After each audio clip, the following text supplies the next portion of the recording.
Assalamualaikum warahmatullahi wabarakatuh.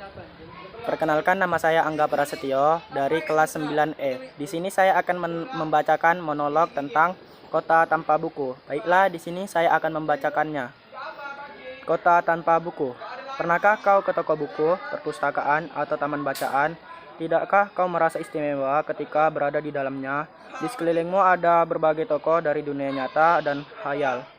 Tempat yang pernah kau kunjungi dan yang belum, informasi dan cerita dari masa lalu, masa kini, dan masa depan. Semua semua berada dalam genggamanmu. Saat berada di antara buku, tidakkah kau merasa menjadi raja dan ratu? Ruang dan waktu seolah menyatukan tanpa batas. Kau bisa terbang, melintasi sekat negara, dan melewati berbagai zaman. Kau bisa menyelam ke dalam samudra, melayang di angkasa, bercanda dengan aneka satwa, dan berkelana di tengah padatnya kota, juga di rimba raya. Kau tahu, buku adalah jendela dunia, kunci pengetahuan, dan pintu wawasan. Muhammad Hatta, sang proklamator, berkata, "Aku rela di penjara asalkan bersama buku, karena dengan buku aku bebas." Melalui buku, manusia terbebas dari ketidaktahuan. Tempat-tempat yang dipenuhi buku adalah harapan perkembangnya pengetahuan dan wawasan. Apa jadinya jika kota tanpa buku? Pantaskah dia disebut kota?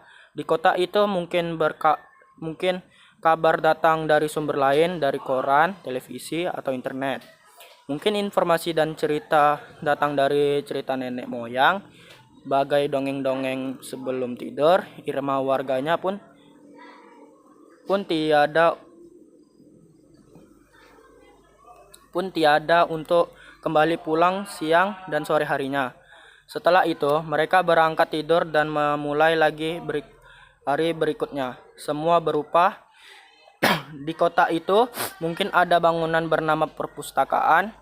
Di dalamnya buku-buku berderet dalam rak yang tak berjamah. Tiada tangan yang meraih dan membuka halaman demi halaman dengan sukacita. Mungkin juga ada tumpukan buku di sudut-sudut sekolah yang sepi dan berdebu. Jarang dikunjungi, jarang dibaca. Buku-buku di sana teronggok tanpa nyawa. Bagaimana dengan kotamu? Mungkin kau tinggal di tengah kota yang megah, atau di gang sempit di desa terpencil, di sisi pesisir atau di kaki gunung. Adakah perpustakaan, taman bacaan, atau toko buku di dekat rumahmu?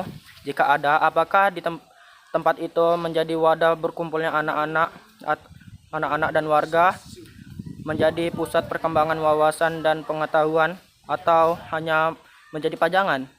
Maukah kau menjadi orang yang menghidupkannya? Kau bisa mengunjunginya dan mengajak teman-teman membaca dan berbagai cerita di sana. Jadikan tempat itu sumber kegembiraan dan pengetahuan.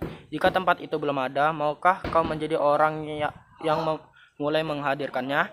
Kau bisa memulainya dari sebuah sudut di teras rumahmu. Ajak teman-temanmu memulai langkah baru. Jangan biarkan waktu berlalu tanpa buku. Siapapun dirimu, bersahabatlah dengan buku. Dia akan menjadi teman setiamu sepanjang waktu. Sekian, terima kasih. Saya tutup dengan wassalamualaikum warahmatullahi wabarakatuh.